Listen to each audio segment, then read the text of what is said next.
min la yanfa'. Amin ya rabbal alamin.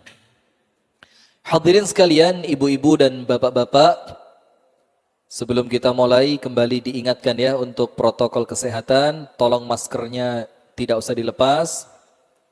Kemudian tetap renggang seperti ini.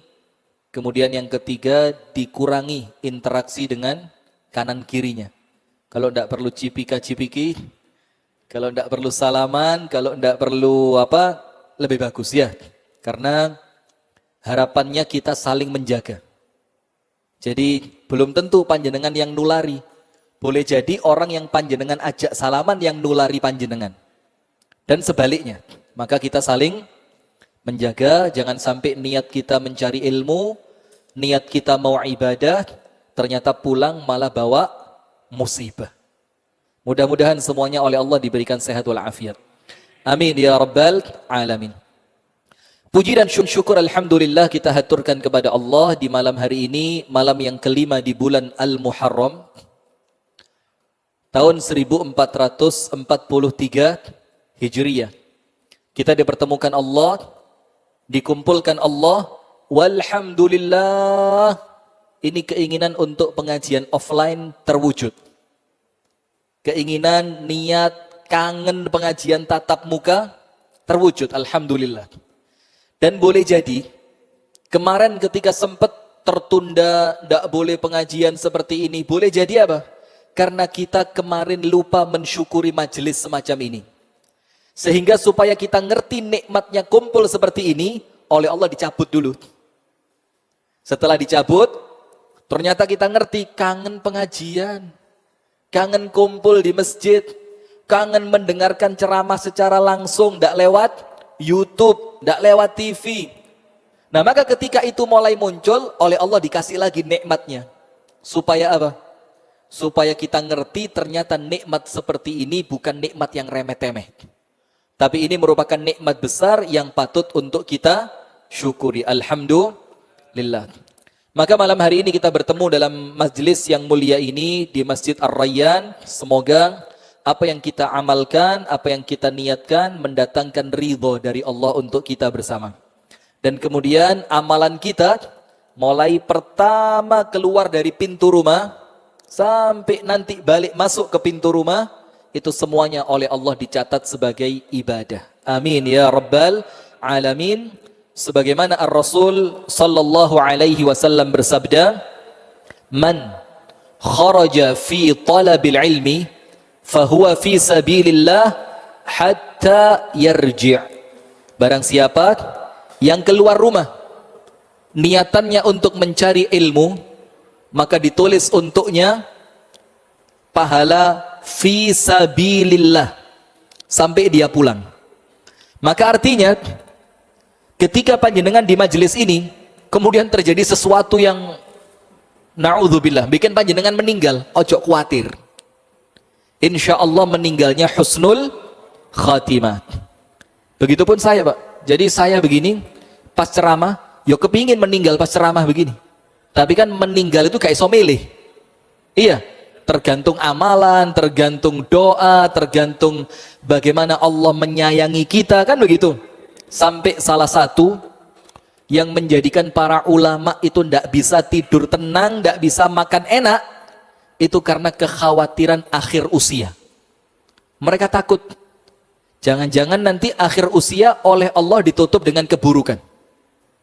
Nah, karena tidak ada jaminan kita akan meninggal seperti apa, itu kemudian yang menjadikan para ulama apa? Merasa khawatir.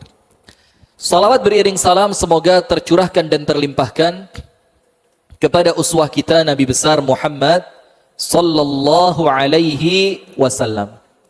Beserta seluruh keluarganya, beserta seluruh istrinya, beserta seluruh sahabatnya dan seluruh di antara umat dan pengikutnya yang setia menjalankan sunnah, tuntunan dan ajarannya ila yaumil qiyamah. Hadirin sekalian yang dirahmati oleh Allah, kita akan berbicara mengenai fiqhu syahri al-Muharram atau fiqhu syahrillah al-Muharram. Fikih itu artinya pemahaman. beberapa ilmu tentang seluk-beluk bulan Al-Muharram. Karena di tempat kita ini suro. Ndak wani mantu. Ya kan? Sing wis sunat gak wani sunat maneh. Oh iya jelas. Mau nyunatin anak, mau rame-rame ndak berani. Mau pindah rumah ndak berani. Mau buka toko, iki toko anyar, toko baru mau buka ndak berani karena bulannya dianggap bulan sial. Panjenengan masih percaya yang gitu-gitu? Masih percaya? Sampai nanti harus ada apa? Bersih desa. Nah, sekarang begini. Panjenengan tidak usah memaksakan pendapat panjenengan kepada orang lain. Semuanya sekarang itu, Pak, bebas. Akan tetapi resiko ditanggung masing-masing. Karena khawatir sekarang. Kita ini kalau di masjid berani ceramah kenceng-kencengan berani. Tapi kalau sudah balik ke kampung, panjenengan kenceng, Pak. Oh, Wahabi. Kalau enggak gitu, oh ekstremis. Ini radikalis ini anti toleransi ini. Ini Arab apa Islam Arab ini. Nah, maka dengan itu apa? Ayo bismillah kita mulai dari diri kita dulu. Diri kita, keluarga kita, orang-orang terdekat kita. Karena sekarang memberitahu orang lain, Pak, niate apik diterimone elek. Itu malah jadi masalah nanti. Iya. Nah, yang pertama, bulan Al-Muharram adalah satu bulan yang terbaik di antara 12 bulan yang Allah tetapkan dalam Al-Quran. Jadi bulan Muharram ini afdhalus syuhur, bulan yang terbaik. Bahkan Al-Imam Ibnu Rajab itu mengatakan di dalam kitabnya Lataiful Ma'arif, itu para ulama sampai berbeda pendapat. Mana lebih afdal antara Ramadan dan Al-Muharram? Panjenengan pilih mana? Muharram atau Ramadan? Tidak milih? Nah, itu ulama beda pendapat, Pak. Ada yang mengatakan Ramadan lebih afdal, yang lain mengatakan Al-Muharram lebih afdal. Nanti ada dalilnya. Dan Al-Muharram ini satu di antara 4 bulan suci. Jadi panjenengan harus tahu ini, harus. Karena ini insya Allah terulang. Jadi bulan suci dalam agama Islam ada 4. Ramadan tidak masuk. Jangan salah paham. Ramadan tidak masuk. Ramadan bukan bulan suci tapi bulan barokah. Syahrun mubarak. Itu Ramadan. Rasul katakan thalathun mutawaliyat. 3 bulan suci beriringan. Apa yang beriringan? Dzulqa'dah, Dzulhijjah, Al-Muharram. Wa Rajab Mudhar, dan satu terpisah, yaitu bulan Rajab. Bulan apa? Rajab. Sampun ngertos nggih? Ada 4 bulan suci. Nomor 1 Dzulqa'dah, nomor 2 Dzulhijjah, nomor 3 Al-Muharram, nomor 4 Rajab. Sekarang pertanyaan, Ustadz, saya sudah tahu bulan suci, ya. Syahrul Haram, bulan suci. Terus apa? Maksudnya suci itu apa? Kok berbeda dengan bulan yang lain? Kenapa? Apa bedanya? Salah seorang sahabat Nabi yaitu Abdullah ibnu Abbas, habrul ummah, tintanya umat Nabi Muhammad SAW. Kenapa dibilang tinta itu? Karena wongnya sangat pintar, cerdas. Karena Rasulullah mendoakan, Allahumma faqihhu fid din wa 'allimhu ta'wil. Ya Allah, ajarkan dia ilmu agama dan fahamkan dia tentang tafsir. Maka Abdullah bin Abbas ini salah seorang ulama yang paling cerdas. Sampai dibilang habrul ummah, tintanya umat Islam ini. Dia mengatakan radhiyallahu ta'ala anhu wa ardahu, bahwasannya di bulan suci nomor 1 diharamkan memulai perang. Nomor 1. Jadi tidak boleh apa? Tidak boleh perang. Apa sejarahnya? Kok sampai perang dipenging itu? Ono apa ini? Seakan-akan di bulan yang lain gak dipenging. Di bulan yang lain, fadol, silahkan perang. Padahal perang itu kan tidak enak gitu. Kenapa perang kok mek petang wulan? Dzulqa'dah, Dzulhijjah, Al-Muharram, Rajab. Karena begini Pak, panjenengan buka kitab judulnya Ar-Rahiqul Makhtum. Itu sejarah Nabi Muhammad sallallahu alaihi wasallam yang ditulis oleh Asy-Syaikh Shafiyur Rahman Al-Mubarakfuri. Ini orang India sana. Lah India atau Pakistan? India seingat saya. Sudah di sana dijelaskan Pak, latar belakang orang-orang Arab jahiliyah. Salah satu yang paling menonjol itu apa? Senengani perang. Hobi perang itu. Jadi perang itu kayak gak perang kayak loro kabeh. Aduh. Gak perang rong wulan, gak enak awak ini. Itu orang Arab zaman dulu dan betul, Pak. Jadi jiwa petualang mereka itu, mereka kan sebagian tinggalnya nomaden. Masih paham nomaden ya? Jadi waktu kita sekolah dulu. Berpindah-pindah. Maka ketika mereka pindah ke tempat yang baru, ada orang tidak setuju, sikat, perang. Atau mereka ingin masuk ke kampungnya orang lain, perang. Karena kan sukunya banyak. Bukan negara, suku. Jadi suku ini lawan suku ini, itu perang terus.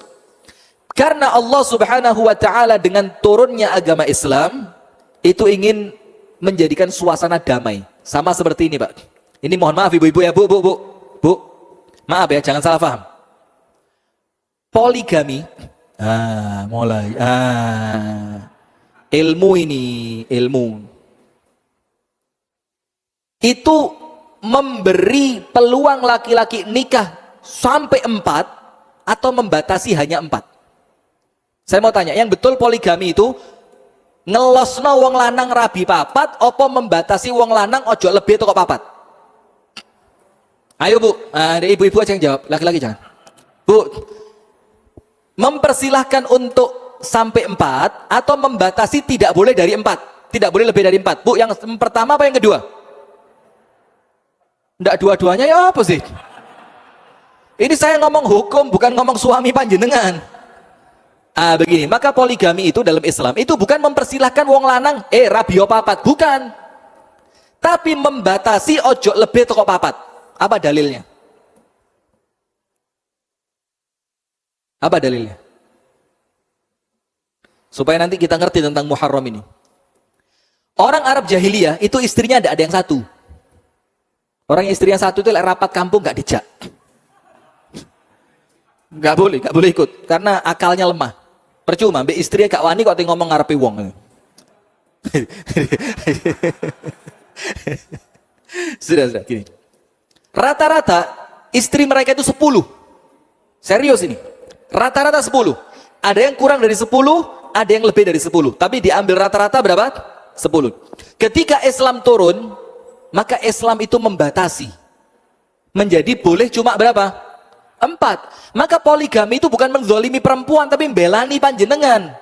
Karena kalau tidak turun ayat ini, maka kebiasaan nikah lebih dari 4 itu akan berlanjut sampai sekarang. Maka Islam itu membatasi. Sama seperti budak. Oh, Islam ini agama perbudakan. Tidak. Karena perbudakan sudah ada sebelum Islam turun. Dan Islam justru ingin menghilangkan itu dengan cara apa? Ada denda dengan cara memerdekakan budak. Ada keutamaan orang yang memerdekakan budak. Itu Islam ingin membebaskan. Sampai ada namanya Ummul Walad, yang itu tidak dikenal orang-orang sebelum Islam. Ummul Walad itu kalau budak perempuan digauli, punya anak, dia bebas.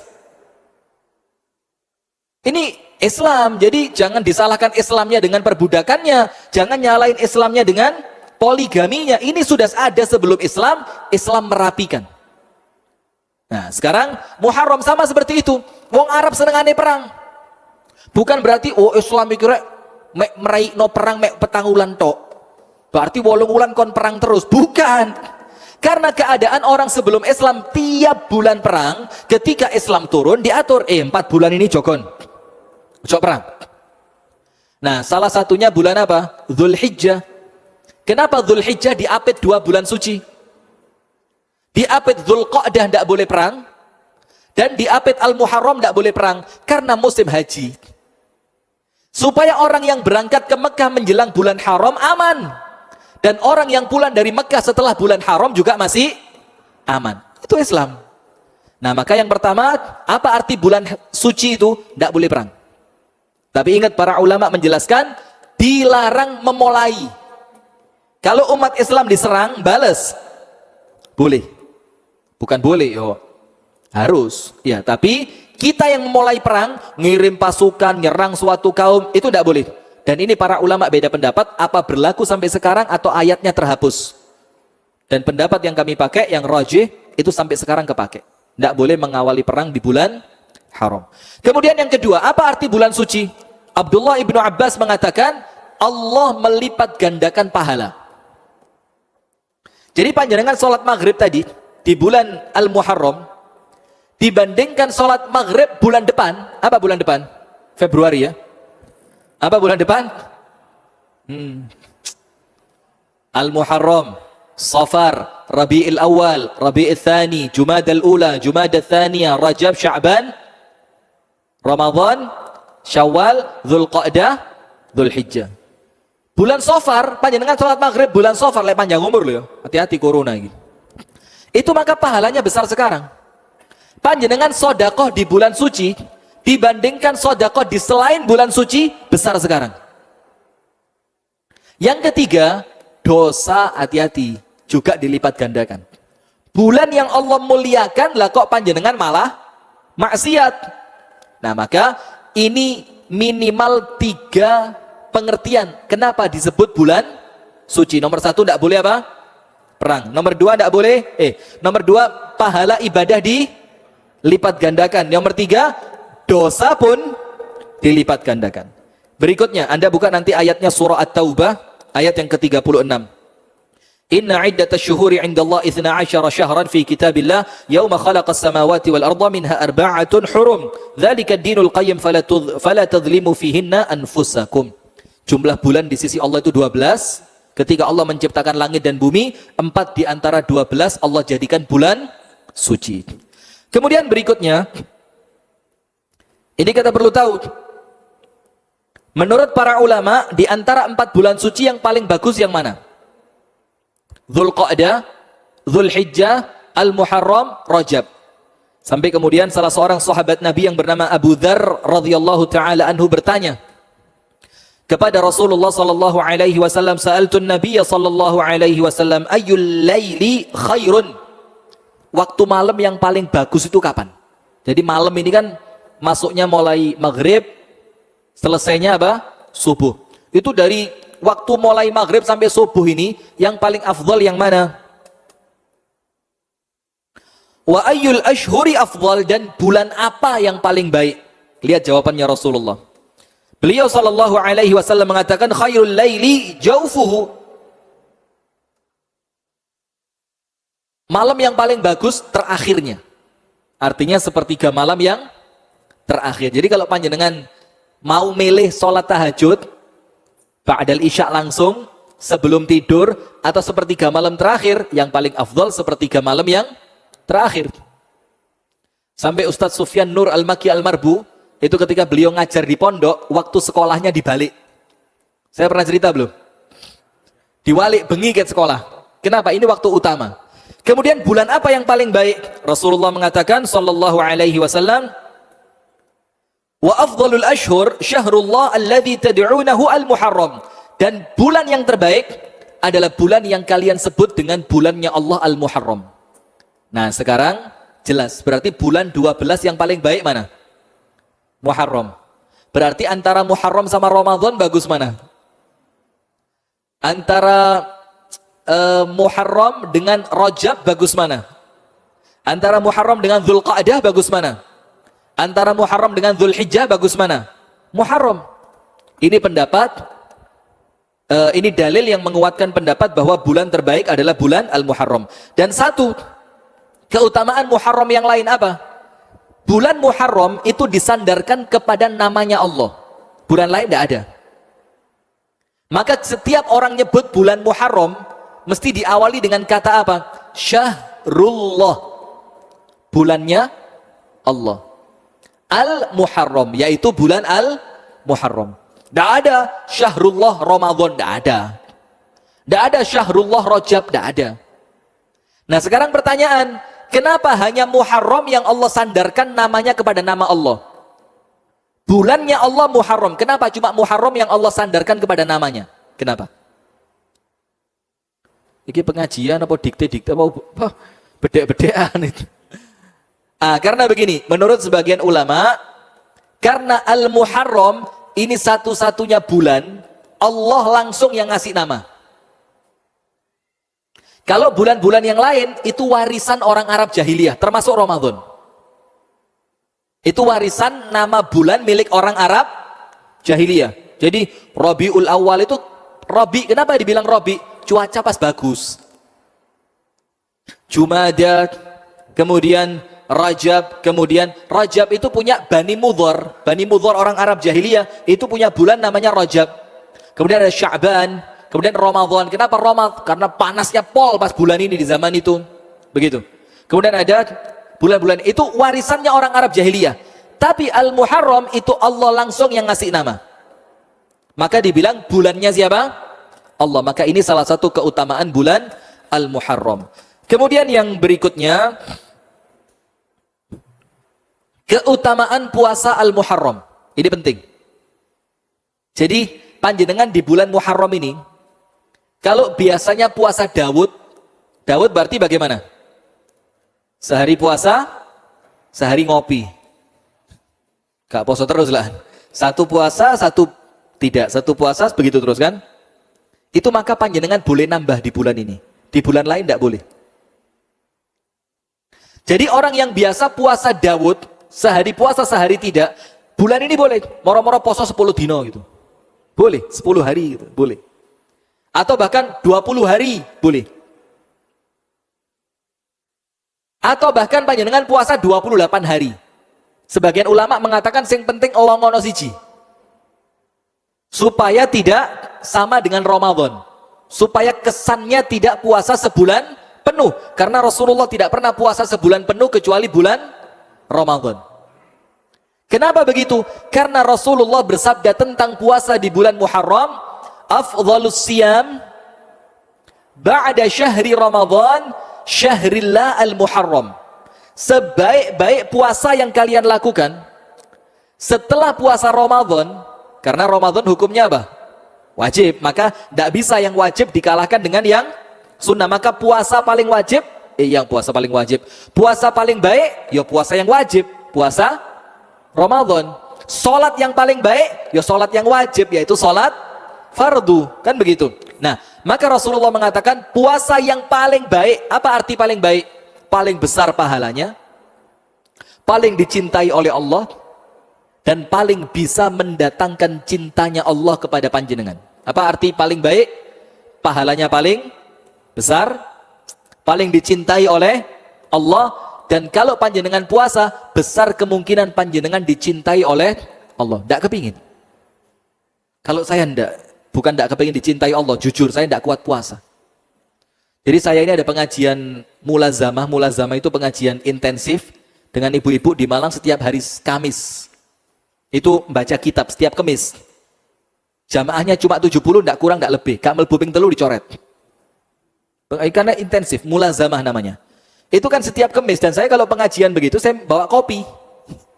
Saya sambil ngaji, salah seorang ibu-ibu tanya, Ustadz, kok saya perhatikan tiap Kamis mesti ngopi terus? Kapan Senin Kamis? Saya bilang, saya tidak kuat puasa. Saya tidak kuat puasa. Jadi kalau panjenengan tanya puasa sunnah saya, gak tahu belas, kecuali luru. Kalau tidak Arafah, Asyura. Wes luru ikut dok wes. Lainnya tidak kuat, karena kalau dipakai puasa, kepala saya ini, buri ini kerasa kayak cekot-cekot.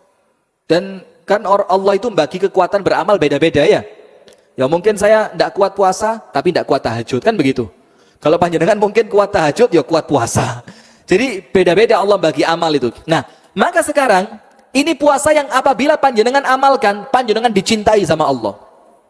Jadi sebaik-baiknya puasa setelah puasa Ramadan adalah puasa yang dilakukan pada bulannya Allah, yaitu bulan Al-Muharram.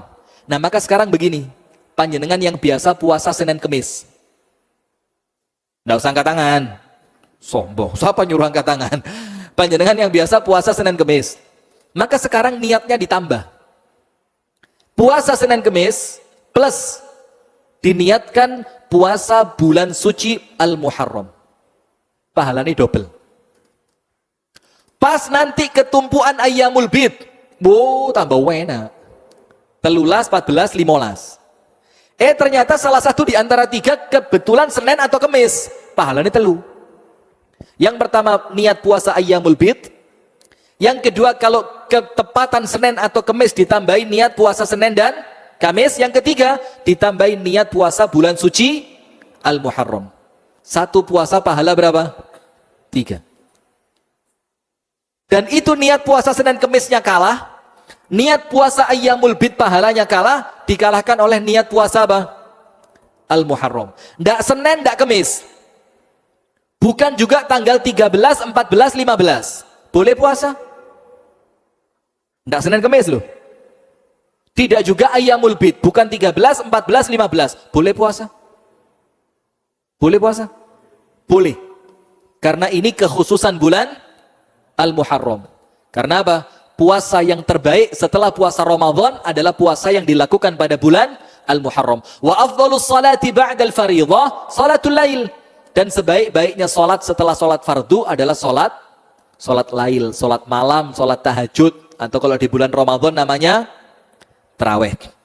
Nah, sekarang kita lihat Rasulullah sallallahu alaihi wasallam menjelaskan mengenai puasa Al-Muharram. Beliau mengatakan artinya puasanya puasa mutlak. Hari apapun, tanggal berapapun, monggo poso. Silakan diperbanyak, diniati puasa Al-Muharram. Apa keutamaannya? Mengalahkan semua puasa sunnah yang lain. Artinya apa? Mengalahkan pahala puasa Arafah. Panjenengan tahu puasa Arafah? Pahalanya apa? Menghapuskan dosa 2 tahun. Mengalahkan puasa Asyura nanti tanggal 10. Apa puasa Asyura tanggal 10 di bulan Al-Muharram? Apa keutamaannya? Menghapuskan dosa 1 tahun. Ini kalah semua. Berarti lebih dari 2 tahun. Pahalanya besar. Cuma memang tetap kalah dengan puasa wajib di bulan Ramadan. Nah, secara khusus ada yang namanya puasa Asyura. Puasa apa? Asyura. Dari bahasa Arab akar katanya Ashra. Ashra berapa? 10. Kalau orang Jombang bilang asyaratun. Berapa asyaratun? Sedoso. 10. Karena hari yang ke-10 maka bukan asyaratun, bukan asyra, tapi apa? Asyura. Itu namanya hari yang ke-10. Itu ada puasa khusus di sana. Dan ini termasuk puasa yang tidak pernah ditinggalkan oleh para sahabat Nabi. Jadi ada 2 puasa sunnah. Sunnah, tapi tidak pernah mereka tinggal. Nomor 1, Arafah, untuk yang tidak sedang melakukan ibadah haji. Yang kedua, Asyura. Itu 2 puasa sunnah yang tidak pernah ditinggal oleh para sahabat Nabi. Hatta yusawwimuna atfalahum. Sampai mereka itu ngiming-ngiming anak-anak mereka yang masih kecil untuk puasa. Poso. Golek sampean iso poso, sampai maghrib, tak kei hadiah ibu anyar. Seneng anaknya puasa dia. Karena apa? Iming-imingnya apa? Ibu anyar, Gus. Iming misalkan, nanti buka puasa tak belikan fried chicken. Nanti buka puasa tak belikan es krim. Nanti kalau kamu bisa tak beliin coklat. Kan begitu. Itu sampai dilakukan para sahabat karena keutamaan puasa 2 ini. Arafah dan Asyura. Terutama Asyura. Nah, puasa Asyura ini keadaannya 4. Ini biar panjenengan paham. Nomor 1, ketika Rasul di Mekah. Rasulullah sudah biasa puasa Asyura. Tapi tidak nyuruh sahabat untuk ikut puasa. Tidak. Nomor 2, jadi di Mekah Rasul puasa tidak? Puasa. Kenapa? Karena kebiasaan orang Arab yang berpuasa pada tanggal 10 di bulan Al-Muharram. Rasulullah mengikuti karena puasanya untuk Allah. Yang kedua, ketika pindah Madinah. Puasa Asyura dan memerintahkan sahabat untuk puasa. Wajib. Ingat ya. Jadi puasa Asyura itu ketika Rasul pindah ke Madinah, itu hukumnya apa? Wajib. Saya lanjutkan 2 lagi. Kemudian yang ketiga, setelah diwajibkannya puasa Ramadan, maka Rasul mengatakan, silahkan yang mau puasa boleh, yang tidak puasa juga tidak apa-apa. Setelah diwajibkannya puasa Ramadan. Berarti sebelum diwajibkannya puasa Ramadan, hukum puasa Asyura apa? Wajib. Setelah Ramadan diwajibkan, maka puasa Asyura hukumnya sunnah. Yang keempat, setelah Rasul tahu orang Yahudi Madinah juga ikut puasa. Kaget Rasulullah. Ngapain mereka puasa? Dibilang, Al-yawm najjallahu Musa min Fir'aun. Hari ini, tanggal 10 Al-Muharram ini, Allah menyelamatkan Nabi Musa dari kejaran Raja Fir'aun. Maka kami orang Yahudi, ini kan Nabi kami Musa. Maka kami bersyukur sama Allah, Musa diselamatkan. Bagaimana caranya? Ya poso. Apa Rasul katakan? Kalau tahun depan aku masih hidup, aku akan puasa tanggal 9-nya. Artinya apa? Bukan meninggalkan tanggal 10-nya, tapi menambahkan puasa tanggal 10, yaitu Asyura di bulan Muharram, dengan puasa tanggal 9. Supaya apa? Pintar. Barakallahu fikum. Silakan azan, kita lanjutkan setelah al-azan. Nanti azan dulu ya. Nggih, azan dulu, azan dulu.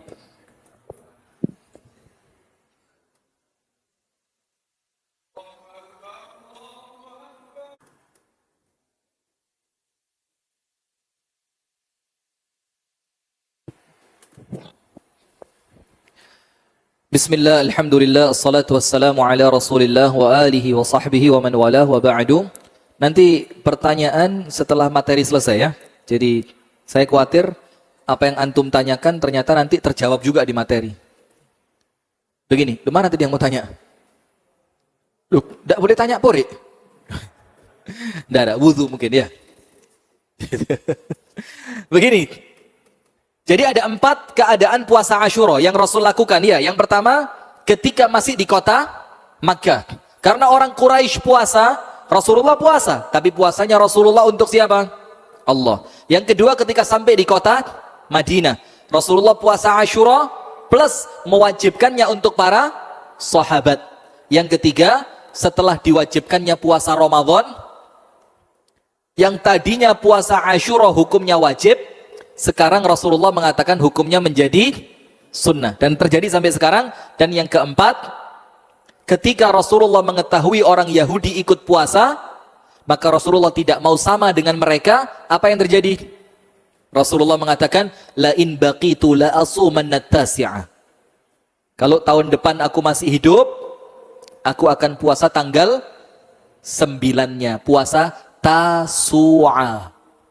Tapi artinya bukan meninggalkan Asyuranya, karena intinya ya puasa pada tanggal 10-nya. Tapi kemudian menambahkan tanggal 10 supaya tidak sama dengan puasanya orang Yahudi, ditambahi tanggal 9. Nah, ini ada penting di sini. Panjenengan tahu? Umar ibn Khattab, Amirul Mukminin radhiyallahu taala anhu wa ardahum, itu membuat tahun Hijriyah. Jadi yang dibikin bukan tanggal dan bulannya ya, enggak. Kalau tanggal dan bulannya wis ono ket lawas. Tapi itu tanggal dan bulan awal tahunnya, tahun satunya itu enggak tahu ikut siapa dulu. Maka Umar mikir, ini umat Islam, mana mungkin sesuatu yang terulang tiap hari, tanggal piro, papat, tahun piro, 1400 berapa? 1420, itu kan terulang tiap hari. Mantu tanggal piro, maka Umar tidak mau sesuatu yang terulang milik umat Islam ini, ternyata niru-niru orang non-Islam. Akhirnya Umar mengatakan begini, ayo kumpul, kita tetapkan saja, umat Islam harus punya tahun. Kapan tahunnya dimulai? Kita tetapkan tahun satunya umat Islam. Jadi tahun perdananya umat Islam itu ketika Rasulullah hijrah dari Mekah menuju Madinah. Panjenengan tahu kenapa tidak tahun dilahirkannya Rasul? Yang dipilih tanggal satunya itu loh.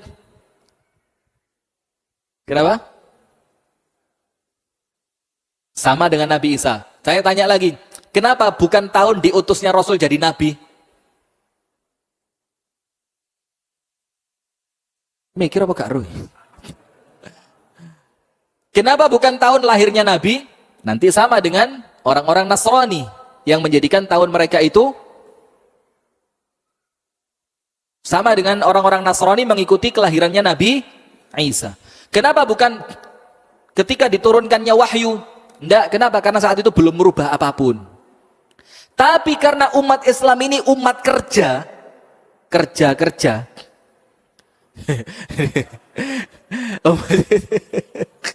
Karena umat Islam ini umatnya kerja, maka yang diambil sebagai tonggak sejarah tahun pertamanya umat Islam itu pergerakannya Nabi Muhammad dari Mekah menuju Madinah. Jadi ini menunjukkan bahwa umat Islam itu umat kerja. Jadi gak usah dikongkon kerja, gak usah. Kita sudah kerja dari dulu. Antum yang belum kerja. Hati-hati. Nggak situ tadi komisaris ini. Nah sudah. Kemudian kenapa Umar bikin tanggal itu? Kenapa Umar bikin tahun itu? Karena Umar tidak ingin umat Islam sama dengan umat non-Islam. Sing duwe harga diri gitu loh kata Umar itu. Kita harus punya tanggalan sendiri, kita harus punya tahun sendiri.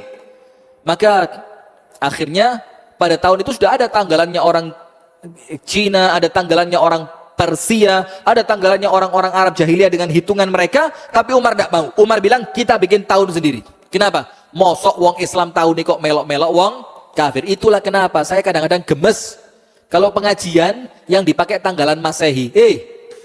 Kalau pengajian pakai tanggalan apa? Hijriyah. Ini fakhur, umat Islam itu bangga dengan ini. Maka mohon maaf, ada sebagian ulama yang mengatakan haram, mengatakan selamat tahun baru Hijriyah. Ada yang mengatakan haram, ahlan wa sahlan, monggo, ndak popo.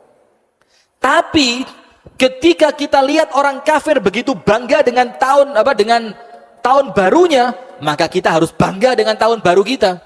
Maka kalau untuk saya pribadi, untuk menampakkan kebanggaan kita dengan tahun baru kita, pasang foto kita. Selamat tahun baru Hijriah 1443. Gitu.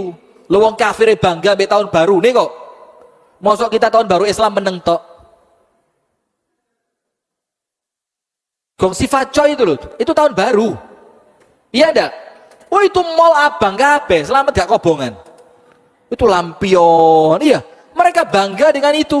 Lo mau tahun baru Hijriah, oncor. Ngerti oncor panjenengan? Harus bangga begitu. Wallahu a'lam bissawab. Nah, maka dengan itu hadirin, ingat. Al-Imam Ibnul Qayyim Al-Jauziyah ini masih masuk materi kita. Al-Imam Ibnul Qayyim Al-Jauziyah mengatakan, aslu dinil Islam, hukum dasar agama Islam, ini panjenengan kedah ngertos. Hukum asal agama Islam ini, aslu dinil Islam, mukhalafatu ghairihim. Mukhalafatu ghairihim. Tampil beda dengan selain mereka. Itu umat Islam. Tapi ingat, tampil beda tidak sama dengan nyeleneh. Ini sekarang orang bingung mana tampil beda, mana nyeleneh. Liane nggak kelambi putih, kono nggak kelambi hijau. Liane nggak hijau, kini nggak putih. Tidak boleh nyeleneh.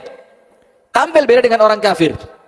Nah itulah kenapa salah satu hukum ada sunnah mencukur kumis, memanjangkan.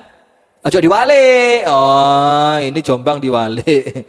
Mencukur kumis, memanjangkan jenggot. Ada sunnah lagi apa? Mewarnai jenggot yang sudah beruban. Karena Rasulullah bilang, karena orang Majusi tidak suka mewarnai jenggotnya, maka kalian warnai jenggot kalian. Kemudian ada larangan apa? Qozak. Qozak tahu? Rambut yang model gogon.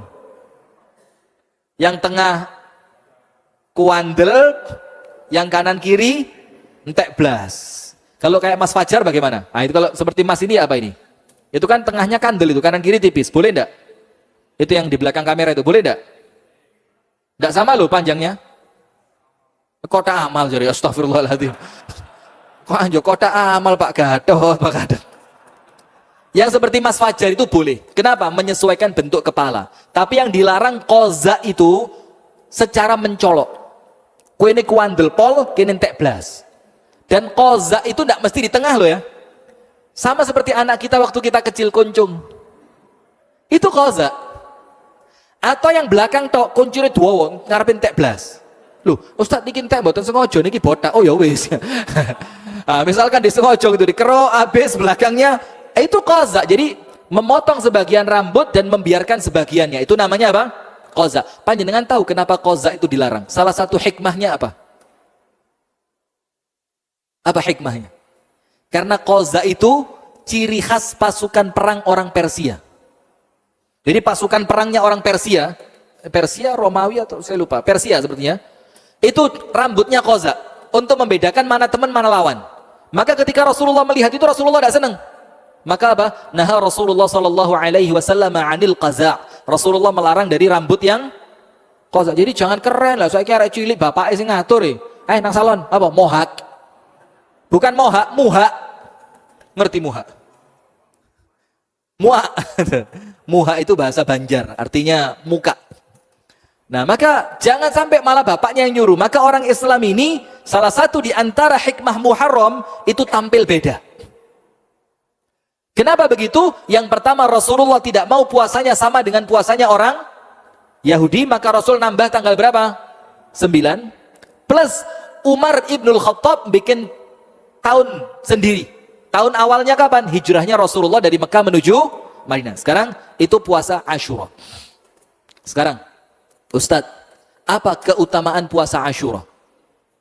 Rasulullah bersabda, yukaffiru as-sanata al-madhiyah. Menghapuskan dosa 1 tahun yang lalu. Kalau puasa Arafah, menghapuskan dosa 2 tahun. Tahun lalu dan tahun yang akan datang. Terus panjenengan mikir, lu wingi tas Arafah. Wis entek dosa kulaan. Wes gak usah puasa Asyura, ngawur ae. Jangan begitu. Siapa yang jamin puasa Anda diterima? Siapa yang jamin dosa Anda oleh Allah diampuni? Siapa yang menjamin mulai Arafah kemarin sampai hari ini panjenengan tidak melakukan dosa? Nah kan? Oh ini tas poso Arafah wingi re. Tahun wingi be tahun ngarep. Wingi malah susuk sian. Gak usah Asyura. Ini ngawur ini. Maka kita terus mencari amal-amal itu. Rasul katakan, puasa hari Asyura menghapuskan dosa 1 tahun. Nah, panjenengan tak cerita nih. Salah satu di antara yang utama itu, Pak, itu ngasih buka puasa. Betul enggak? Cuma les aroyan angel. Nyumbang aroyan iki lek buka puasa nyusui nguyai segoro. Kalau masjid lain mungkin. Jadi saya punya cerita begini, di Kediri. Namanya almarhum Haji Yazuri. Orang Lamongan tinggal di Kediri sudah lama. Dia itu Pak, kira-kira tanggal 1 atau 2 atau 3 Muharram, tanggal 1, karena pas liburan, tanggal 1 Muharram, sudah kira-kira 6-7 tahun yang lalu. Itu karena liburan keliling nang omai duluri, Surabaya, Lamongan, Magetan, keliling. Tanya, aku duwe utang ambek sampean. Kalau punya utang, dia bawa duit, dibayar. Terus tanya, enek janji gak aku mungkin aku lali tahun janjani sampean opo ngono? Kalau ada, ditunaikan. Kalau tidak ada, sudah. Nanti ketika dia mau pulang, saudara yang dikunjungi tadi, dikai kopiah, kalau tidak sejadah. Nyoh, hadiah, aku tak boleh pulang dia. Sampai di Kediri, kira-kira tanggal 4 Muharram. Mendengarkan saya ceramah di Masjid Ar-Rahmah Pasar Setono Betek. Tentang keutamaan puasa Asyura. Dan keutamaan memberi buka puasa untuk orang yang puasa. Jadi keutamaan puasa Asyura apa? Menghapuskan dosa setahun. Orang yang ngasih makan buka puasa, pahalanya apa? Mendapat yang sama seperti orang yang, kalau panjenengan ngasih 10 orang buka puasa, panjenengan diampuni berapa tahun? 10 tahun. Kalau panjenengan ngasih 20 orang, berapa tahun? 20 tahun. Kalau yang sekarang umurnya 60, bayaran swidak wis. Entek swidak tahun gak duwe dosa. Sudah, maka kita semangati teman-teman di Kediri untuk memberi rebutan ngasih buka puasa. Dan subhanallah Pak, di tempat kami sudah terlaksana. Ngei buka puasa Arafah dan Asyura itu rebutan. Sampai ada ibu-ibu pernah purik. Gara-gara, lu tahun wingi wis gak, tahun ini gak oleh maneh. Wis aku tak purik wis tak genti masjid liyane aku. Loh. Tapi saya selamat genti nang masjid, coba purik genti gereja lah bingung ini ya. Nah, sudah sampai seperti itu karena apa? Karena ngerti keutamaan besarnya pahala tadi. Sudah, Pak. Haji Yazuri tadi yang saya ceritain. Setelah dengar ceramah itu, tanggal 7 Muharram, tuku kambing. Beli kambing. Besar kambingnya. Dikasihkan ke anak mantunya, namanya Haji Sugeng. Geng, iki wedhus sopenono. Engko tanggal 9 blend. Tanggal 9 blend. Tanggal 10, cek dimasak wong masjid gawe buka puasa Asyura. Subhanallah, itu tanggal 7. Tanggal 8-nya beliau meninggal dunia. Ya apa? Orangnya sudah di kuburan, amalannya masih tersisa dimakan orang. Dan yang makan orang ahli masjid, yang makan ahli puasa, yang makan ahli ta'lim, ahli ilmu. Wih, ini orang paling beruntung di dunia ini. Nah, maka seperti itu Pak, wonge wis mati amalannya carry. Kepingin panjenengan? Wah, ayo. Dan ndak harus kambing, Pak. Sapi ya oleh. Loh kan begitu loh, mosok tambah entek, wong Islam kok tambah entek yo. Kan orang Islam itu apa? Ya enggak lah, kalau enggak kambing ya mungkin panjenengan potongin ayam, bagi ke masjid. Anda punya ikan di belakang rumah kan ada mungkin lele, nila, gurami, ya diangkat beberapa buat kirim ke masjid, ya 5, 6, 7 bungkus begitu kan, supaya dapat apa? Keutamaannya. Sekarang 3 cara puasa Asyura. 3 cara puasa Asyura. Nomor 1, seperti hadis Rasulullah, kalau tahun depan aku masih hidup, aku akan puasa tanggal berapa? 9. Maka Al-Imam Ibnul Qayyim Al-Jauziyah dalam kitabnya Zadul Ma'ad fi Hadyi Khairil Ibad, beliau mengatakan cara pertama, Asyura itu posone rong dino, 9 sampai 10. Nah coba berarti kira-kira nanti kalau harinya hari apa? Sekarang kan masuk 5 ya, besok itu 5. Rabu Kamis ya? Rabu dan pas Kemisnya kan tanggal 10-nya, itu niatnya double-double Pak. Niat Asyura, niat Kemis. Masya Allah, dapat 2. Itu cara yang pertama, 9 dan 10. Cara yang kedua, dalam hadis yang lain dikatakan, puasa yaumun qabla au yaumun ba'da. Karena Rasul tidak suka sama seperti orang Yahudi, maka Rasul bilang, kalian puasalah 1 hari sebelumnya, atau 1 hari sesudahnya. Dalam satu riwayat bukan atau, dan.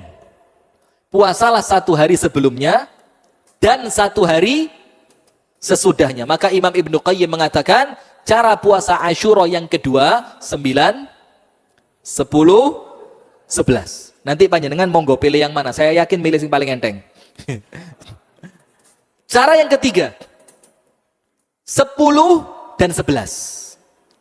10 dan 11. Karena hadisnya tadi, puasalah 1 hari sebelumnya atau 1 hari sesudahnya. Maka ada berapa cara? 3. 9 dan 10 ini menurut ulama yang paling afdol. Yang kedua, 9, 10, 11 luwe akeh, tapi ulama tidak bilang lebih afdol. Padahal posone luwe akeh. Itulah Islam ini Pak. Jadi afdolnya amal itu belum tentu banyak. Paham tidak? Yang ketiga, 10 dan 11. Pertanyaan, Ustadz, poso tanggal 10 mawon, angsal boten? Oh ibu-ibu angsal, males ketoro. 10 tok. Jadi bukan 9, 10, bukan 9, 10, 11, bukan 10 dan 11. Puasa tanggal 10-nya tok, boleh? Podo karo Yahudi lah. Pandangan Islam apa Yahudi? Ini Ustaz, cerdas panjenengan. Jadi begini, 10 saja para ulama sepakat boleh. Sepakat apa? Boleh. Keutamaannya kurang? Tidak. Tapi apa? Tarku al-aula. Apa tarkul aula itu? Meninggalkan yang lebih utama. Cuma ikut toh. Jadi dia kehilangan yang lebih utama. Paham ya? Jadi nanti panjenengan insya Allah puasanya yang paling afdol Rebo dan Kamis. Rebo tetap walaupun tanggal 9 tapi niatnya puasa Asyura. Ditambahi 10-nya juga niat puasa Asyura. Apa keutamaannya? Menghapus dosa 1 tahun. Dan selain itu ada keutamaan besar menghidupkan sunnah. Nah ini yang seperti ini Pak. Saya mesti sampaikan setiap ceramah begini, ayo. Masjid-masjid kita itu leonok poso-poso semacam ini disemarakkan. Ini syiar. Tulis tanggal 9 Muharram kami mengadakan sahur bersama. Ahlan wa sahlan. Nanti malamnya dilanjutkan pengajian menjelang buka plus buka puasa bersama. Juga tanggal 10-nya. Begitu supaya apa? Semarak. Supaya pengusung keburukan itu kalah mbek semangatnya wong api. Sekarang ini lucu, wong elek promosi, wong api izin. Dadi wong api, saya tidak yakin panjenengan berani baca Quran di bis. Naik bis umum, Bagong, Malang, Jombang. Berani baca Quran? Berani? Izin. Mau ngaji kok izin. Ya ora iso kok. Tapi rokokan di bis, izin. Izin? Samsu rek. Ngawur. Apa grendel? Samsu loh. Maksiat itu loh gak izin. Baca Quran. Nah, maka ayo kita semarakkan puasa Asyura, puasa Arafah, bahkan kalau memang memungkinkan, ayo bikin rutinan. Poso Senin Kemis dijamaahkan. Itu insya Allah mudah-mudahan berkah. Penutup terakhir. Ramadan apa? Al-Muharram, bulan sial. Muharram bulan sial. Ini Pak, bulan ini Pak, mudin istirahat. Istirahat. Kayaknya tanggapan belas. Amplop di rumah bakal bowo, gak kalong. Amplopnya woto. Pengen bowo rek gak ada sing ngundang. Kenapa? Nggak ada orang berani mantu. Nggih napa nggih? Kemarin bulan besar, itu mudin sedina oleh 5 iso iku. Itu bayaran 1 bulan, entek seminggu gawe bowo iso itu. Mantu kabeh. Kok alhamdulillah corona. Gak undang-undang malian ya. Jadi corona ini ono hikmah, Pak. Yang mau nikah irit-iritan, alasannya corona. Maaf ya, cukup doakan dari tempat masing-masing. Padahal aslinya mau irit-iritan. Sudah, sekarang Muharram bulan sial. Ada enggak itu? Lihat, Rasulullah SAW mengatakan kepada kita, at-tiyaratu syirkun. Tiyaroh atau tatayyur itu apa? Syirik. Syirik itu Pak, walaupun syiriknya syirik kecil, tapi dia adalah dosa besar. Sekali lagi ya, syirik itu walaupun kecil, tapi dia termasuk dosa besar. Kalau syirik besar, menjadikan orang itu murtad dari agama Islam. Faham? Nah sekarang, tatayyur itu syirik kecil. Contoh, ada tiba-tiba malam-malam burung kuak. Apa panjenengan bilang? Nek wong mati. Tatayyur. Menghubungkan suatu kejadian dengan kejadian yang akan datang. Tatayyur. Atau buka toko dino Selasa. Biyen salah lek buka rek. Buka Selasa, apes. Sawa piarame. Nah, tatayyur. Apa namanya? Syirik. Atau gak oleh gawe sumur ngarep lawang. Ya mesti kejegur ya. Tidak boleh bikin sumur depan pintu. Kenapa? Gak hoki. Nanti nutupi rezeki. Tatayyur. Syirik. Nah kalau tatayyur pada bulan ini apa? Lek rabi sasi Muharram mesti susah uripe. Pindah omah sasi Muharram mesti rusak omai.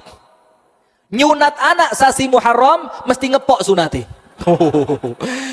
Ini kan susah ini. Intinya pokok Muharram itu sial semua. Hati-hati, ada syubhat. Mohon maaf Pak, saya sampaikan ya. Mudah-mudahan tidak jadi masalah. Karena insya Allah saya lihat panjenengan orang-orang yang sudah ngerti lah. Orang-orang ahli taklim. Begini, ada salah seorang mubalek. Memang perawakannya rodok nyeleneh gitu. Rambutnya panjang. Itu ngomong begini. Gini, orang Jawa itu bukan tidak berani mantu di bulan Muharram, bukan. Bukan kami menganggap bulan Muharram ini bukan bulan sial, bukan. Tapi kenapa kami tidak mantu? Begini, hati-hati Pak. Ini syubhat yang dia masukkan. Di bulan Muharram ini, cucunya Kanjeng Nabi dibunuh. Siapa? Sayyiduna Husain.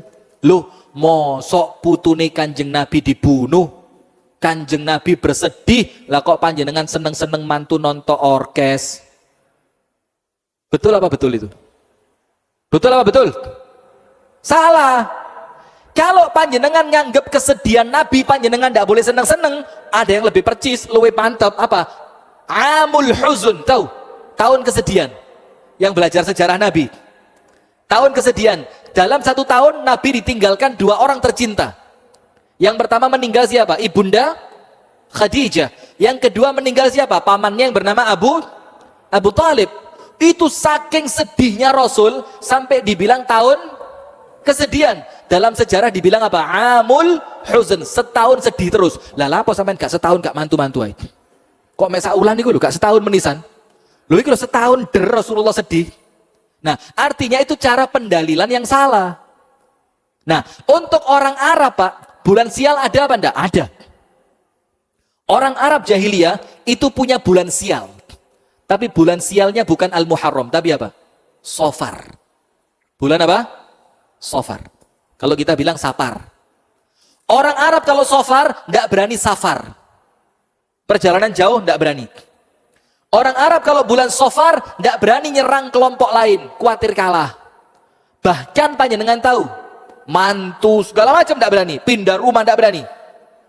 Bahkan kalau ada tanaman yang waktunya panen, tapi waktu panennya itu di bulan Safar, mereka rela itu tanaman rusak tidak dipanen.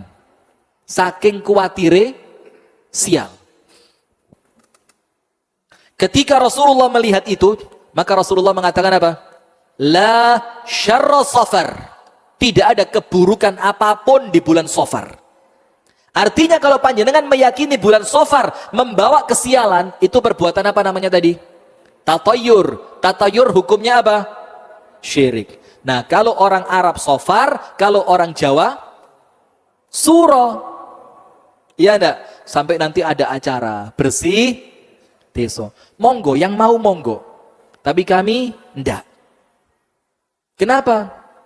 Enggak ada sama sekali. Panjenengan tahu enggak filosofi bersih desa itu? Sedikit yang saya tahu, sependek pengetahuan saya, itu yang pernah saya dengar ya, itu jari lek gak diselamati, itu sing bau rekso desa bakal ngamuk. Iya, loh, saya panjenengan dengar kan? Tapi saya enggak boleh bahasa Jawa ini. Ini sing nontok ngamuk ini. Jadi di suatu desa, itu nanti yang berkuasa di desa itu, dari kalangan jin, itu bakal marah. Maka supaya mereka tidak marah, itu dibikinkan acara. Namanya, kalau di tempat kami bersih, terus nanti ada ogo-ogo. Itu kan artinya kayak ngusir wabah. Itu perbuatan syirik, Pak. Hati-hati. Jangan diikuti. Itu tentang bulan Al-Muharram. Wallahu ta'ala a'lam bis-shawab. Barakallahu fikum. Kami persilahkan apabila ada yang ingin ditanyakan. Persilahkan bagi yang ingin bertanya.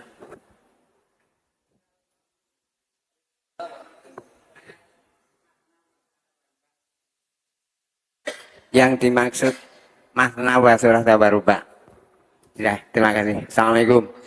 Waalaikumsalam warahmatullahi. Panjenengan istrinya berapa?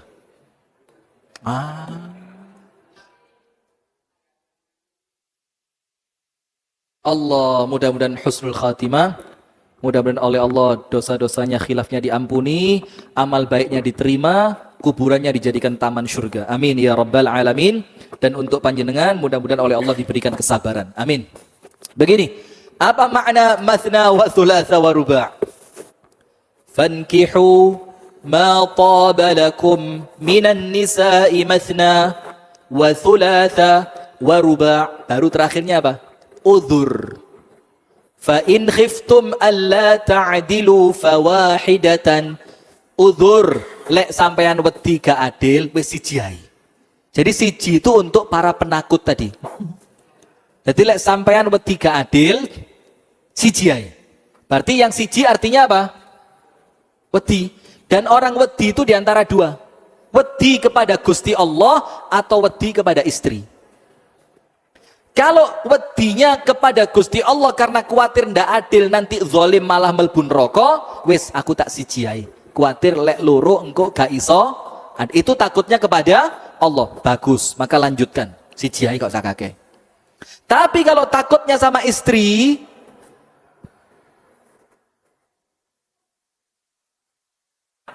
Iya, aduh, coba ada ibu-ibu tak terus sama saya.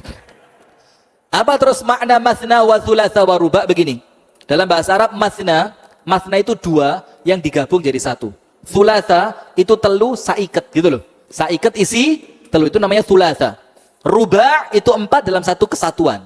Jadi masna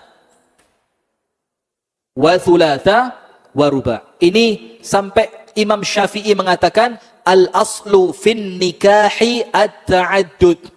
Hukum awal pernikahan itu poligami. Hukum awalnya apa? Poligami. Maka ayatnya mengawali apa? Nikahilah perempuan yang engkau sukai. Berapa? Tidak ada satu. Berapa? Dua. Kalau masih mau lagi 3.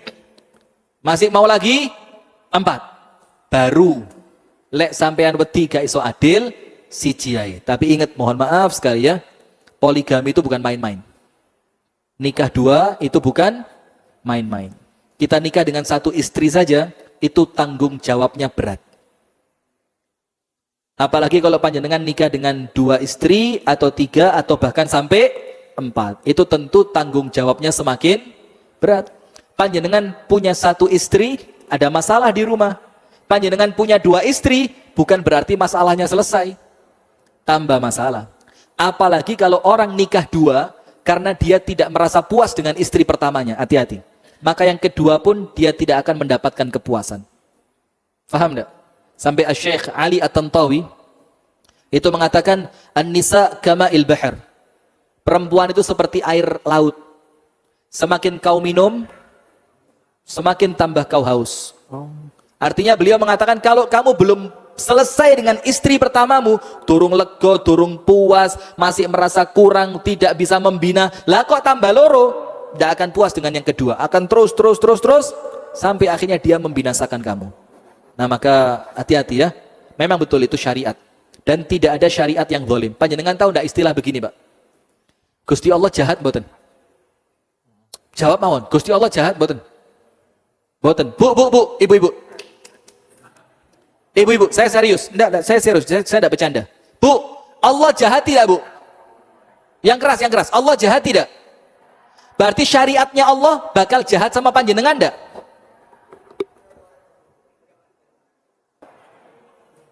Bulet. Artinya, hati-hati sampai kita meyakini Allah itu jahat. Jadi ketika ada orang di poligami, Allah jahat. Tidak ada. Allah itu Arhamur Rahimin, zat yang paling penyayang. Kalau sampean menganggap poligami itu menzolimi panjenengan, hati-hati. Tapi kalau panjenengan menganggap suami yang menzolimi, masih boleh. Tapi kalau poligaminya, tidak boleh. Karena apa? Kadang-kadang yang salah bukan syariatnya, tapi siapa? Orangnya bersembunyi di balik kata syariat. Buku syariatku. Tahajud ya syariat. Oh bedo. Nah begitu ya, wallahu ta'ala a'lam bissawab. Terima kasih. Assalamualaikum warahmatullahi wabarakatuh. Salam. Ustadz menambahkan tadi yang istrinya cuma 1 termasuk suami yang istiqomah, Ustadz. Ikatan suami takut istri di rumah. Yang saya tanyakan, Ustadz, tadi kan Ustadz menyatakan kalau kita memberi berbuka 10 orang, berarti kita 10 tahun dosa kita dihapus. Ini contoh aja, mama saya membawa 10 ke masjid. Ternyata tidak ada yang berpuasa dimakan orang-orang yang tidak berpuasa. Apakah tetap dapat 10 tahun? Yang saya tanyakan itu saja. Assalamualaikum warahmatullahi wabarakatuh. Waalaikumsalam warahmatullahi wabarakatuh. Ini pertanyaan bagus juga ya. Jadi begini, wes niat dari rumah bawa 10 bungkus. Bakal nanti ngasih untuk orang buka puasa Asyura. Harapannya kalau dia setahun diampuni, saya kumpulkan 10 orang, mudah-mudahan saya diampuni selama 10 tahun. Masuk musola, sing mangan karo sing poso.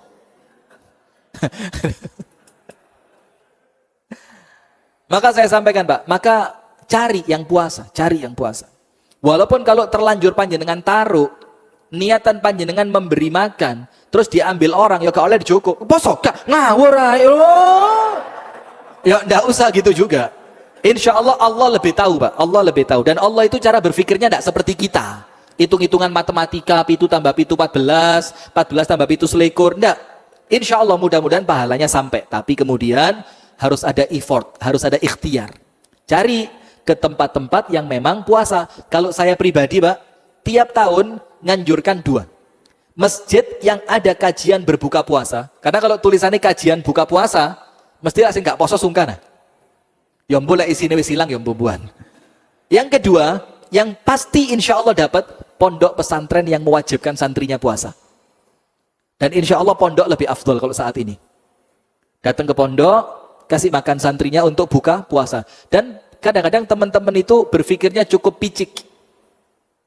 Kenapa itu? Kau wabe ngei buka kan harus ngei sahur. Insya Allah, Pak, ngasih sahur sama. Kenapa? Makanan sahur Anda itu dipakai dia beribadah selama dia hari itu puasa. Betul enggak?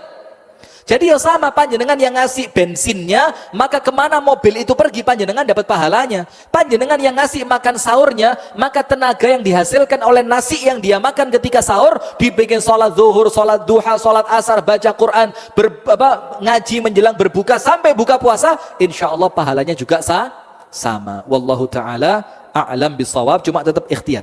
Cari tempat-tempat yang memang orangnya puasa. Wallahu ta'ala a'lam bisawab. Assalamualaikum. Ustaz, Ana mau tanya masalah ritual yang pernah terjadi di Mesir. Zamannya Sayyidina Umar kalau tidak salah. Apa itu kejadian benar dan Ana kepingin tahu detailnya Ustaz. Alafu, tolong. Apa ritualnya, Bang? Yang masalah di Mesir yang buang anak atau buang apa yang untuk Sungai Nil. Zamannya Amr bin Yasir kalau tidak salah. La, wallah, ana belum pernah dengar sama sekali itu. Wallahu a'lam bishawab. Dia buang anak untuk sungai atau kayak apa, kayak sesajen gitu mungkin. Iya. Ya. Lah, ana belum pernah dengar. Sayyidina Umar tulis di kertas atau apa? Ana belum pernah dengar sama sekali. Al-afu. Baik, ini ada pertanyaan dari jamaah perempuan. 2 pertanyaan. Yang pertama, Jangan poligami. oh ya, Iya. Ustaz, apakah ada bacaan khusus untuk menyambut tahun baru Islam atau doa khusus? Yang pertama. Yang pertama dulu ya, tak jawab dulu.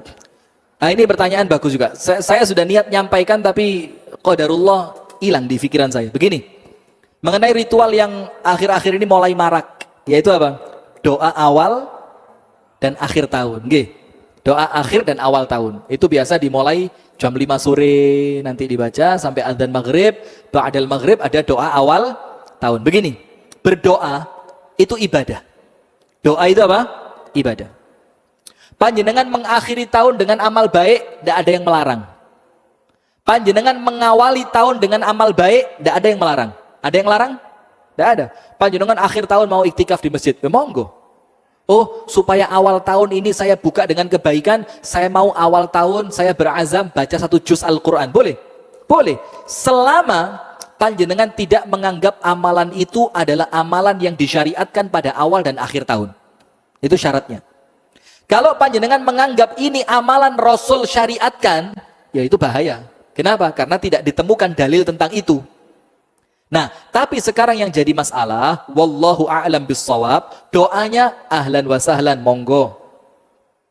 Duduk di masjidnya di akhir sampai awal tahun, monggo, wong itu amalan baik. Yang jadi masalah sekarang, Pak, itu kesannya menjadi sesuatu yang kalau ditinggalkan itu koyo elek gitu loh. Bahkan seakan-akan sepertinya awal dan akhir tahun wajib baca itu. Siapa yang mewajibkan? Siapa yang mensunahkan? Tidak ada. Bahkan kalau mau lebih ekstrim lagi, itu apa? Ya wis, tidak usah begitu-begituan. Karena awal dan akhir tahun di zaman Umar ada tidak? Ada. Wong Umar yang bikin awal tahun. Di zaman Utsman ada. Di zaman Ali ada. Di zaman para sahabat ada. Tidak ada kemudian riwayat sampai kepada kita, mereka kumpul di masjid di awal dan akhir tahun. Walaupun sekali lagi, itu ibadah seperti ini bukan ibadah mahdhah. Bukan ibadah apa? Mahdhah yang keliru langsung melbun rokok gitu. Tidak begitu. Cuma monggo silahkan, tapi jangan dianggap itu syariat. Dan saya pribadi kalau ditinggalkan insya Allah lebih afdal. Wallahu a'lam bissawab. Satu pertanyaan lagi sebelum ditutup dengan doa. Jika ada wanita haid lalu berpuasa saat Asyura, wanita haid lalu berpuasa saat Asyura, masih bolehkah berniat double-double atau hanya niat mengkodok puasa? Loh. Coba kertasnya, afwan. Enggak kok bisa nyambung ke qadha itu dari mana ceritanya? Kan dia niat puasa Asyura, barakallahu fiik. Jika tidak haid lalu puasa saat Asyura, masih bolehkah berniat double? Atau hanya niatnya mengqadha puasa? Ini siapa yang tanya ini? Coba yang cerdas dikit ya. Wes gini, saya pahami apa yang saya jawab dengan apa yang saya pahami. Begini, ceritanya mungkin perempuan ini tetap kepingin puasa Asyura. Dalam keadaan dia sedang haid. Maka apa amalannya? Kira-kira begitu. Atau kalau ada kalimat qadha-nya, mungkin diniatkan qadha Ramadan diposoi pas Asyura. Bayar Ramadan, nyaure pas satu puasa dua niat. Iya, tapi haid. Nah, memang bermasalah perempuan ini. Begini. Yang pertama dulu, mudah-mudahan salah satu di antara jawaban ini bisa menjawab. Nomor satu, kalau dia sedang haid dan ingin puasa, tentu tidak boleh. Karena salah satu yang diharamkan untuk perempuan haid apa? Puasa. Tapi berniat puasa Asyura dalam hati, boleh. Nah, ketika Anda tidak bisa puasa karena halangan haid, sementara panjenengan betul-betul berazam, kalau tidak haid aku kepingin puasa, insya Allah keutamaan niat Anda dapat pahalanya. Apalagi kalau tahun-tahun sebelumnya, panjenengan sudah terbiasa puasa, maka tahun ini terhalang karena uzur, maka uzur yang menghalangi Anda dalam keadaan Anda tetap punya niat, pahalanya sampai. Terus apa amalannya? Yuk ngelayani orang yang puasa, nyiapin sahurnya, atau nanti masakin buka puasanya. Kemudian karena Anda tidak puasa, maka diganti dengan banyak zikir dan doa. Itu yang pertama. Yang kedua, ini kira-kira kabel ini, karena yang meraba-raba. Yang kedua begini, niat double, qadha dan Asyura. Jadi dia punya utang Ramadan, misalkan utangnya sisa 1 hari. Oh kok pas ada puasa Asyura, keutamaannya seperti puasa seperti menghapus dosa 1 tahun. Wes tak bareng no Asyura, Ramadhani kebayar, dosa setahun diampuni. Tidak bisa. Karena yang bisa didobel niat itu amal yang hukumnya sama-sama sunnah. Kalau panjenengan menggabung yang wajib dan yang sunnah kecoret, yang diterima yang wajib. Misalkan panjenengan niat membayar hutang Ramadan pada bulan Syawal. Oh iki poso 6 dino Syawal, puasa 6 hari di bulan Syawal, plus nyaur Ramadan. Maka panjenengan tidak dianggap puasa Syawal, yang diterima nyaur Ramadannya. Kenapa? Karena yang wajib mungsuh yang sunnah, yang wajib mesti menang. Maka yang boleh niatnya didobel itu sunnah dengan sunnah. Kalau sunnah dengan wajib tidak boleh, maka harus didahulukan yang mana? Wajib. Itu yang kedua. Yang ketiga begini, haid lalu puasa Asyura. Tidak ada yang ketiga, itu 2 itu.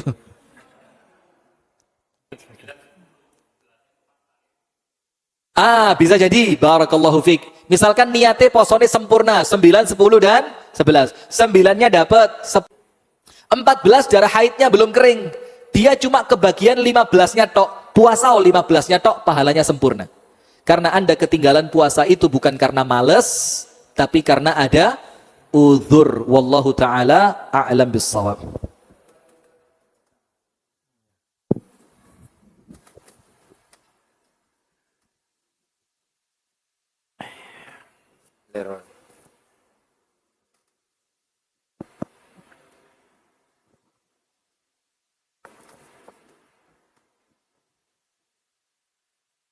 Assalamualaikum warahmatullahi wabarakatuh.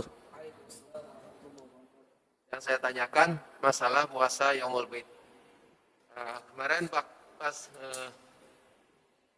Dzulhijjah tanggal 13 itu kan hari Tasyrik. Sedangkan kita kan Yaumul Bid itu 13, 14, 15. Terus bagaimana pelaksanaannya itu? Apa 14, 15, 16 atau cukup dengan 2 hari? Terima kasih. Assalamualaikum warahmatullahi wabarakatuh. Waalaikumsalam warahmatullahi wabarakatuh. Jadi 13-nya diqadha di 16 ya. Tidak ada begitu. Bahkan yang ada seperti yang saya jelaskan tadi, misalkan ibu-ibu mau puasa Ayyamul Bid, ternyata 13 masih haid, 14 masih haid, sisa oleh 15 itu, ya sudah 15-nya itu puasa. Dan dia ditulis puasa Ayyamul Bid sempurna. Sama seperti yang panjenengan tanyakan, karena 13 masih termasuk hari tasyrik. Tidak boleh puasa. Sementara Ayyamul Bid itu 13, 14, 15. Maka panjenengan kehilangan 13-nya. Boleh puasa Ayyamul Bid 14 dan 15-nya saja. Kenapa boleh? Karena 13-nya panjenengan ada uzur. Ada uzur. Tidak perlu dijoli 16 sih. Malah bid'ah ini. Wah ini bid'ah. Tidak ada Ayyamul Bid tanggal 16. Tidak ada ya. Barakallahu fikum. Baik, kita cukupkan kajian pada malam hari ini dengan doa dari Ustadz Rifki. Baik, hadirin sekalian, ibu-ibu dan bapak-bapak yang dirahmati oleh Allah, kami ingatkan lagi di akhir pengajian untuk maskernya ya, maskernya tetap dipakai, kemudian jaraknya dijaga, kemudian interaksi antar jamaah diminimalisir, terutama sentuhan tangan, cipika-cipiki atau yang lainnya. Kemudian yang berikutnya, kita bersyukur sekali ya, ini mungkin pengajian pertama, Ba'dal Maghrib. Oh, sudah kemarin. Mudah-mudahan bisa tetap lancar seperti ini. Maka supaya tetap lancar diharapkan apa? Partisipasi dari jamaah. Maka tolong jamaah jangan sembrono ya. Kalau panjenengan sembrono karena ini ada kamera. Khawatirnya nanti ada yang tertangkap kamera pas tidak pakai masker nanti jadi masalah akhirnya dilarang lagi kan tidak enak juga. Maka kami harapkan kerjasama yang baik dari para jamaah. Wallahu ta'ala alam bisawab. Untuk sempurnanya acara di malam hari ini kita akhiri dengan berdoa bersama. Semoga apa yang kita sebutkan di dalam doa oleh Allah diijabah. Amin ya rabbal alamin. A'udzu billahi minasyaitonir rajim. Bismillahirrahmanirrahim. Alhamdulillahi rabbil alamin. Assalatu wassalamu ala asyrafil anbiya'i wal mursalin nabiyyina Muhammadin wa alihi wa sahbihi ajma'in. Allahumma ighfir lil muslimina wal muslimat wal mu'minina wal mu'minat al ahya'i minhum wal amwat. Innaka ya Allah sami'un qaribun mujibud da'awat. Ya Allah ya qadhiyal hajat. Allahumma ya Rabbana ighfir lana dhunubana wa liwalidina warhamhum kama rabbawna sighara. Allahumma a'izzal islam wal muslimin wa adhill syirka wal musyrikin al kufra wal kafirin a'da'aka a'da'ana a'da'ad din. Allahumma ansur man nasara al-islam wal muslimin wakhdhul man khadhala al-islam wal muslimin. Allahumma ya muqallibal qulub thabbit qulubana ala dinik. Allahumma inna nas'aluka taubatan nasuhan qabla al-maut. Allahumma inna nas'aluka husnal khatimah wa na'udzu bika min su'il khatimah. Allahumma ya rabbana zalamna anfusana wa illam taghfir lana wa tarhamna lanakunanna minal khasirin. La ilaha illa anta subhanaka inna kunna minadh zalimin. Allahumma adfa' anna al-bala' wal waba' wal ghala' waz zina ma dhahara minha wa ma batan. Allahumma shfi